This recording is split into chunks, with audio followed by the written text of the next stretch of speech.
Hello mga kapag-ibig, magkano nga ba ang maaring maipon sa MP2 or Modified Pag-ibig 2 Savings ng Pag-ibig Fund? Talakayin natin yan, pero bago tayo mag-start, kung di ka pa nakasubscribe sa ating YouTube channel, i-click mo na ang subscribe button at hit mo na din ang notification bell para lagi kang updated sa ating mga video, at i-like mo na din para sa iyong suporta. Ang Pag-ibig MP2 ay isang programa ng Pag-ibig Fund na kung saan ito ay may higher dividend rate kumpara sa Pag-ibig regular savings at maging sa iba pang financial institution. Maaaring makuha ang dividend o kinita nito mapa-compounded o annual dividend payout na option.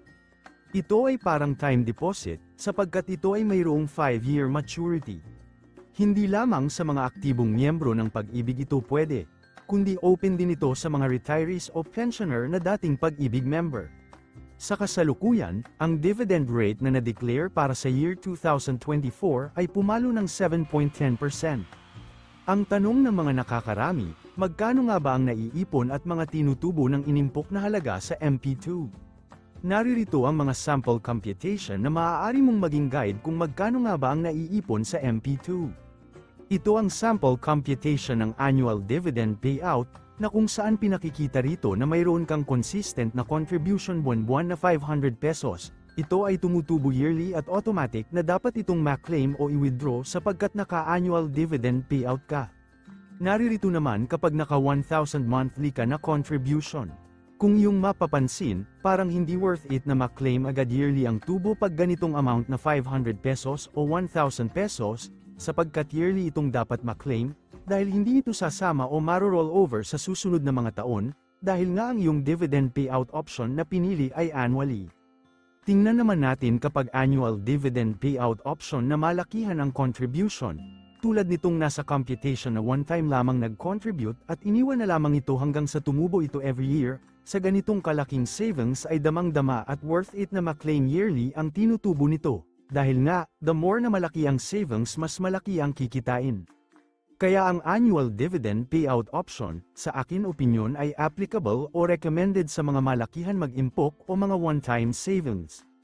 Ganan ang computation pag annually. Ang susunod naman na computation ay ang 5-year end term na tinatawag din na compounded dividend payout option. Mayroon din sample computation para sa consistent na monthly contribution na 500 pesos at 1,000 pesos. Dito makikita na ang bawat kinita o dividendo taon-taon ay pumapasok sa mga sumusunod na taon, sumasama siya sa principal savings, kaya bawat taon ay nadadagdagan ang savings, iba pa ang mga monthly contribution mo na naidadagdag din, sa madaling sabi nagro-roll over ito, kaya palaki ng palaki.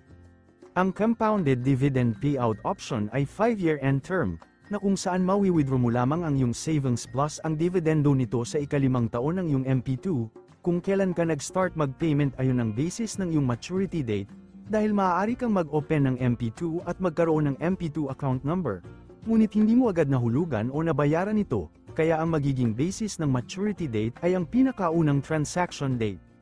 Sa sumusunod na sample computation naman ay ang tulad ng nasa annually na one-time savings na 1 million pesos, na kung saan every year tutubo ito at magro-roll over din sa susunod na taon, na makikita ang malaking diferensya o comparison pag compounded versus annually. Ang compounded ay mas malaki ang dividends, sapagkat palaki din ng palaki ang savings mo taon-taon. Disclaimer, ang basis ng sample computation ay sa average na dividend rate noong 2019 hanggang 2021, ito ay nasa 6.45%, hindi naglalayo sa kasalukuyang dividend rate nitong 2024, na 7.10%.